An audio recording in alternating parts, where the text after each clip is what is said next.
Greetings, YouTube. Danny Staten here on the Daddy Dan blog. You know I love saying that, boy. I've got a special one today. I'm taking a look at the KROFFT Super Show comic books, number 2 and number 3 from 1978.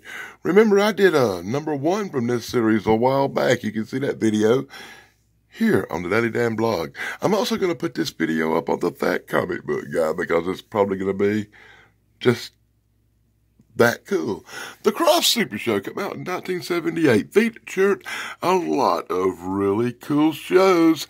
Yeah, it had the Magic Mongo. It had my favorite of the bunch, Bigfoot. Wow, boy. And of course, it featured Wonderbug, and you'll see a lot of the intros for some of these shows on the Fat Comic Book Guy over this week. And to kind of go with the video. So, does anybody remember the KROFFT Super Show? I guess you knew that one was coming, right?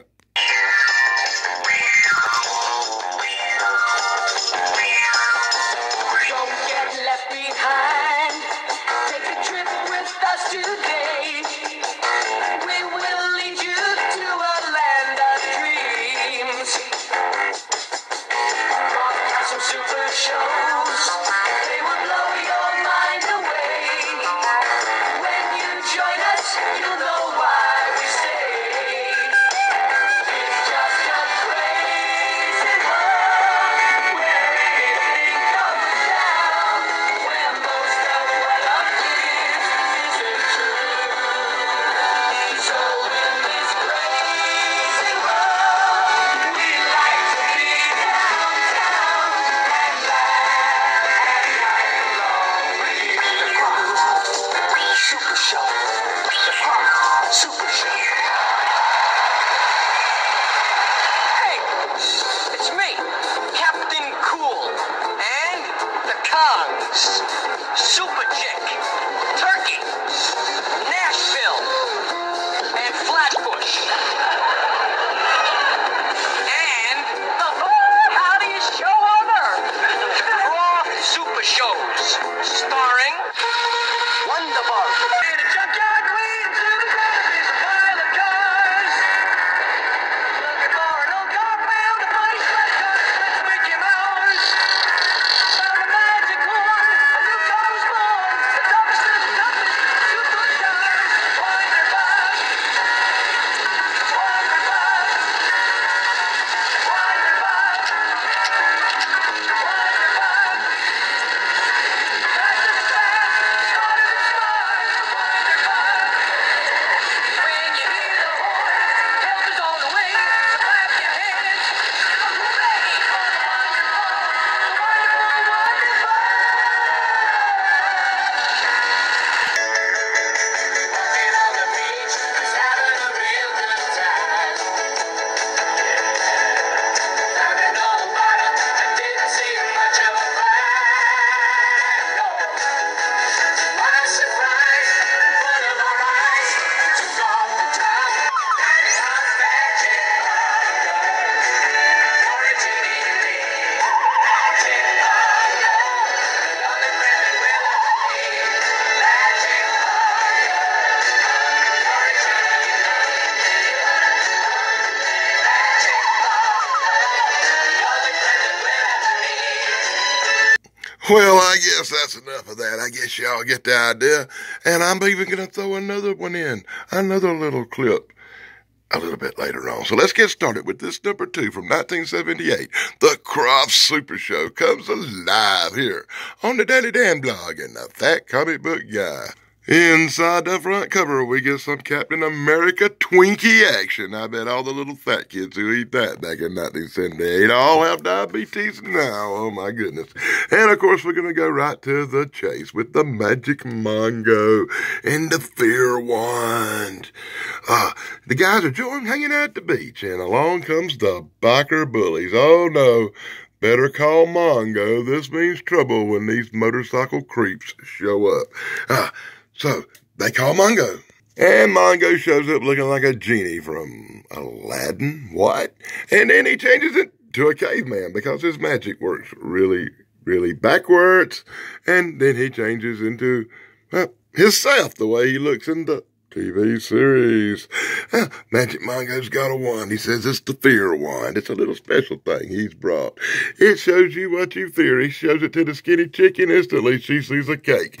Because a giant cake is what a skinny chick fears the worst. I fear ice cream sundaes. But everybody wants the wand, and they're arguing over the wand. But then biker guy grabs it. I think that was part of Mongo's evil plan. And this guy goes crazy with the fear wand. He uses it on the chick who's afraid of tigers, and a tiger appears and chases the really scantily clad chick off. Wow, she's scantily clad for a kid's comic book back in 1978. Whatever will he do? He uses the fear wand on one of these little fat buddies, the little Michael Morone henchman, who's afraid of octopuses. And of course, an octopus shows up and chases the henchman off as he hollers for help. Dude, you're fast becoming alone. And now a great time for a commercial as we check out the Avalanche Arrowheads for 50 cents. Or 3 for $1. You could have ordered these really ancient, rare Indian artifacts from the Apache Reservation. What? No? Okay, really? So in full panels, brought to you by the Daily Damn Blog, and I love the art in these old comic books. They come right off the page, and they're not all glossy and shiny. Anyway, Biker Dude's got the fear wand. And Yapple Dapple Magic Mongo decides to reverse it on him. And now the fear wand's in another guy's hand. And the ultimate fear. This dude's ultimate fear. He's to be normal. His name's Lawrence Welk now. Oh, my God, he's running off to join the Lawrence Welk Orchestra. Oh, what a horrible ending, bro. That was almost as exciting as watching one of the episodes of Magic Mongo, which I will say was not my favorite of the KROFFT Super Show. Then we get a really cool minute with Captain Cool and the Kong, where they go out to lunch and have some turkey because they eat Thanksgiving in the restaurants. And I have to admit, I have been waiting for this. The excitement is overjoying me. It's Bigfoot and Wild Boy. If you know anything, I'm a paranormal investigator in my spare time. I do a lot of Bigfoot investigations, and Bigfoot's kind of a big thing in my miserable little sad life. So to have a comic book with Bigfoot in it, Bigfoot and Wild Boy, this is like overjoying me. Anybody remember Bigfoot and Wild Boy? Northwest comes the legendary Bigfoot, who 8 years ago saved a young child lost in the vast wilderness and raised that child until he grew up to be Wild Boy.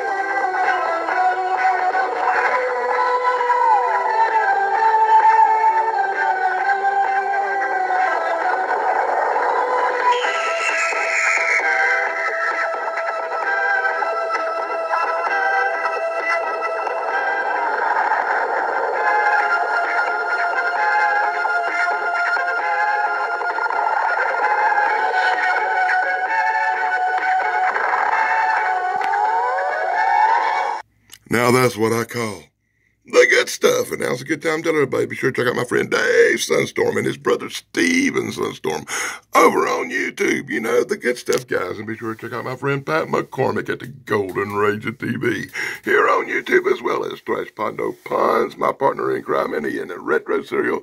A good special shout out to BK on the air. Hey, love your comedy stuff, dude. Alrighty, let's get rocking. Oh, Corey's Comedy Channel. Shout out, dude. Anyway, Bigfoot and Wild Boy, the Forest Fury. That's right, this chick, she's out, April. She's out having a ride when she hears these two guys talking about an armored car they robbed and the loot being stashed in the mountains, and they're on the trail for it. The guys overheard April, and now they're hot on April's trail. That's right, they put the capture on April. She's been confiscated. Wild Boy heard their hollers for the Bigfoot. Yes, you get your first look at the legendary Bigfoot in a comic book. Yeah, if you go back to my review of the #1 from the KROFFT Super Show series, you can check out another Bigfoot story. And I love a book with Bigfoot in it. Wild Boy and Bigfoot talk it over. They're hot on the trail. Bigfoot picks up a rock from atop a cliff, gives it a chuck, and hits the guy's guns and breaks them into little pieces, knocking them to the ground. All that action, and you get a commercial. Skip. Skip to more full panels brought to you by the Daily Dan blog with the Bigfoot action. The girl's tied to a tree. The two bad guys are being confronted by Wild Boy and Bigfoot, and a violent altercation ensues. This guy thinking Bigfoot's Frankenstein. I'm going to run him off with some fire. That don't work for Bigfoot. That just makes Bigfoot angry. He throws the fire at Bigfoot. Bigfoot swats it to the side as he runs down and chases down the two guys. We've got a problem as a forest fire suddenly ignites all around April and Wild Boy as Bigfoot drags the two goose up. They are in shock, fear, and terror. Wild Boy, Susie, I guess her name's Susie. I always thought her name was April. I'm going to call her April because she looked like an April to me, but apparently her name's Susie. And with that action, we get some more commercials. And this commercial's for some really cool Star Wars stuff you could have had back in the day. And you could have flipped it up with your finger and had the Hulk, the Spider-Man, or Woody Woodpecker strapped to your finger for some reason. Why anybody wants something strapped to their finger, I will never know. But things look grim as Bigfoot walks the two guys back, and Susie and Wild Boy try to evade the forest fire, which is suddenly brusqueing all around everybody. In the distance, Wild Boy spots the Great Water Tower, which he sends Bigfoot up to put the kibosh on. Bigfoot ripped a leg out from under the water, rip up a tree and smack it into the water tower. That's right. Bigfoot ripped a tree out of the ground. He should have stuck it upside down because that's what they do, right? No, he smack it into the water tower and causes a flood. And with that excitement, we get another commercial because Go-Key Comic Books, if nothing else, was accurately well known for lots of commercials. Anyway, it's a Star Wars set you could have had. They really pushing C-3PO and R2-D2. And for 1975 and 1675 consecutively, you could have had them watches or some really cool back patches. The water tower immerses and floods the valley, putting out the fire and saving everybody. Yay! And the police show up in the U.S. Forestry helicopter and take the bad guys to jail. Wow, it don't even say the end, but I think it's over. And then we get some really cool Captain Cool and the Kongs having another moment of clarity, having another moment of fun, sneaking around the stage doors. And then we're going to get a really quick episode of Wonderbug at the end. Wonderbug going to be versing Godzilla in this one. Oh my God, a horrible monster's terrorizing the beach. The gang decides to investigate. They jump in Schlepp car and they head out to the beach. As they roll onto the beach, they see some smoke. They see some clouds. They get worried. They say, that's strange. I think it's the fog. So, for no reason at all, let's turn into Wonderbug. Wonderbug, the fabulous Wonderbug. Luckily, it turned into Wonderbug because Godzilla done showed up as Wonderbug flies around and distracts and torments Godzilla. Suddenly, poof, Godzilla vanished. They do not understand what has happened, but a strange light is appearing from a cave. They decide to investigate. You know, if you're going to have an investigation like that and all that excitement, you got to throw a commercial in for some junk you could have ordered back in 1978. Wonderbug's on the case. Wonderbug finds this holographic movie projector, which was projecting the monster to scare people off the beach. Looks like this case is about solved. But then, surprise, the bad guys who are perpetrating this hoax put the net on the gang. Luckily, Wonderbug crashes through the door and puts the net on the gang, does a quick little maneuver, ties them up. They call the police and they wrap it up. Ha, ha, ha, ha. A quick little Wonderbug adventure. Oh, my God. Get some more commercials in the back of the book and a horrible waste on the back cover. That's my look at number 2, and now let's move on to number 3. So now we're going to be checking out Go-Key Comics from 1978. Number 3, The KROFFT Super Show, featuring Wonderbug, Bigfoot, and Wild Boy, and probably the darn Magic Mungo again. Inside the front cover, you get Captain America chasing down some Twinkies. Boy, I bet kids back in the day really did need a shot of some insulin after, whatever. Anyway, you get another Wonderbug episode. That's right. This time, Wonderbug is going to go after some art thieves. That's right. Wonderbug's on the case. They meet the guy. They say, you got any Grey Poupon? The guy says, no, but I'll give you some tickets to the art gallery. So in full panels, brought to you by the Daily Dan blog, we see Wonderbug. Well, not yet. But we see the gang head off to the art gallery where right in the middle of the art show, there's a big poof, a flash of smoke, and a painting has vanished. Oh, my goodness, what is going on? The gang is on the case. The gang is tracking down. The gang sees a car leave. They call Schlepp car. Yeah, they know that these guys have stole the painting, but they're getting away. So there's only one thing to do. Honk, honk. It's the fabulous Wonderbug. I love saying that. That's just funny. Wonderbug takes to the air. Wonderbug's tracking down the bad guys. Wonderbug's flying around. And all the excitement you got to have for an Apache Arrowhead thing commercial again. We saw that earlier. So in full panels, brought to you by Apache Arrowheads, who paid a bill for Wonderbug, apparently. Wonderbug chasing the bad guys. Wonderbug on the trail. Wonderbug in the gang heading towards a fake castle in the desert. Wonderbug putting the kibosh on the bad guys. Wonderbug rounding them up. Wonderbug handing them off to the police. And then we get this wonderful tale about Captain Cool and the Kongs, who actually get their own episode where they order a magic harp. Yeah, that's right. The magic harp's on the way. The magic harp's coming. The magic harp arrives. And it's a really cool magic harp for Captain Cool and the Kong. Whenever anybody hears it, they go crazy with excitement. They go crazy with anticipation. But it's kind of big and bulky. If you move it around, it can break some stuff. How did Captain Cool and the Kong get their own strip? Then we get some commercials. So Captain Cool and the Kong get a magic harp. They add it to their instruments. And now whenever they play, people love the sound of their music thanks to the magic harp. Yippee-ki-yay, oh my God. And now, of course, we get another Bigfoot and Wild Boy. If I had more time, I'd play that theme again. But this time we got some poachers in the woods. The poachers are out shooting. They shooting up the forest. They shooting up the birds. They shooting up the trees. Oh my God, Bigfoot, what will we do? So in full wonderful panels brought to you by the Daily Dan blog, we're going to see Bigfoot get riled up because his bird got shot in the ass. We're going to see Bigfoot have a conversation with Susie and Wild Boy. That's right, Susie and Wild Boy's on the case. They hired to hunt down the poachers. Susie done tracked down the guy and then tracked down his shotgun shells and found a hurt bird and then scoped out who it was. And from atop the hill, the bad guys watch Bigfoot and Wild Boy. And this like, hey, it's Bigfoot and Wild Boy. Let's bomb them with some rocks. So they start throwing rocks down at Bigfoot and Wild Boy.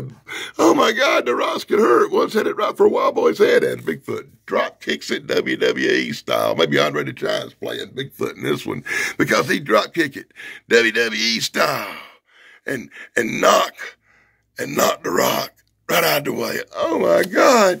Oh, this comic book just keeps going and going. He rescues Wild Boy. Oh my goodness, that is so cool. All right, I love the Bigfoot and Wild Boy comic strip. I love the way it's drawn. I love these KROFFT Super Show comic books incredibly. They're top row to me, buddy. This is like stuff I call grails. Hey, didn't we just see this commercial in the last comic book?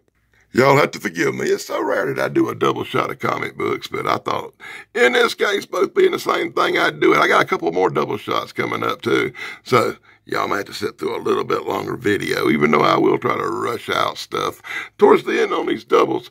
And if off we go, little Susie's in trouble again. This seems to be a common theme that little Susie's going to get captured by some bad guys, and Bigfoot and Wild Boy is going to have to go rescue her nosy little ass from Foghorn Leghorn here. What does that guy look like? He looked like that guy who was the hunter in Jumanji. What was his name? I don't remember. Let me know in the comments below. Well, anyway, this little ugly hunter guy's out shooting some stuff, and the animals decide to revolt back. They go dead animals on them. The birds start attacking. Wild Boys start breaking some guns, and then a big hairy-ass Bigfoot comes jumping over the hill. You know, it's on now. So Bigfoot take out the henchman and goes after the bad guy. Little Susie's all tied up. Wild Boy's going to try to get him off. Old dude grabs a shotgun and decides to load that sucker up. But Wild Boy's quick to jerk it out of his hand as Bigfoot takes him down. And now they're calling for the law and untying Susie, and everything's going to be all right. Thank you, Bigfoot and Wild Boy. That was excellent. I love Bigfoot and Wild Boy. Do you love Bigfoot and Wild Boy? Let me know in the comments below. And, of course, now you're going to get some Magic Mongo. Oh, boy. Hey, you know, Mongo was one of my least favorites of the whole KROFFT Super Show. And they could have put Dr. Shrinker in here. They could have put Land of the Lost in here. I could have put a lot of stuff in here, but they put Magic Mongo. So there you go. Anyway, we're going to get some Magic Mongo. Swoosh. They playing Frisbee, and I accidentally hit that one of them bad biker guys right in the mouth. You know, they always seem to be having trouble with the biker guys, too. That was like a common theme. Anyway, it stuck to his tongue, and it stuck to his finger, and now he's getting real ill. So that made him angry, and he stuck his thumb through the Frisbee, and he tossed it back at him. Oh, it's ruined. You ruined my Frisbee. You hurt my Frisbee. Oh, whatever will we do? Mongo! And they called him Magic Mongo. He was deep-sea diving, apparently. Then he changes into his goopy self. Blah, blah, blah, blah, blah, blah, I'm Magic Mongo. Magic Mongo's like, let me throw this Frisbee and bust this guy in the back of the head. Oh, well, the guy throwed it back. Waka waka, it knocks Magic Mongo down. Magic Mongo's kind of well, you know. And with all that excitement, you know, we're going to get some more commercials because we love commercials where we can order all this stupid crap back in 1978. Anyway, the biker guy's being all bullyish. He's breaking all their Frisbees. He's going by one. He broke the red one. Now he's breaking the green one. Now he's poking holes in the yellow one. And now a giant flying saucer appears. And hey, buddy, how about poking a hole in that? Ah, hold me back. I want to run. Really? Really? Really? All this over a Frisbee. Magic Mongo done made a giant Frisbee that he's riding around on. Everybody's all impressed. Giant Frisbee can beam out little Frisbees, little indestructible Frisbees. And everybody's going to have Frisbees. It's Frisbee zoom here, it's Frisbee zoom there. You can't do nothing to stop Magic Mongo as he zooms little Frisbees everywhere. And really, that's the end. What the heck? Really? So there you go. Here's some more commercials where you could have got some super pocket toy values. You could have had little cars, little dinosaurs, little colors of bright colored crap, some little high-flying airplanes, some little rubber bugs, and some whatever in the blue heck Papa Troopers was. I remember none of this. I've never seen nothing hardly in here at all. Solar-powered stuff that's green. That's probably why I missed it. And then, of course, you could eat some wonderful Wonder Bread. Wonder Bread with a free Close Encounters trading card in it because that's what everybody needed back in 1978. And another waste of a really cool chance to have a great back cover. That's my look at the KROFFT Super Show Comics number 2 and 3 from 1978. I hope you enjoyed this look at them. Be sure to check out the friends I mentioned in my shout-outs. Be sure to like, subscribe, and ring a bell. Be sure to let me know in the comments what you think about these really cool old KROFFT Super Show comic books. And I apologize if I seemed a little bit rushed. It's a lot to get through and try to keep it reasonable time on a video, right? Till next time, this is Daddy Staten on the Fat Comic Book Guy and the Daddy Dan Vlog. Plug over, dudes.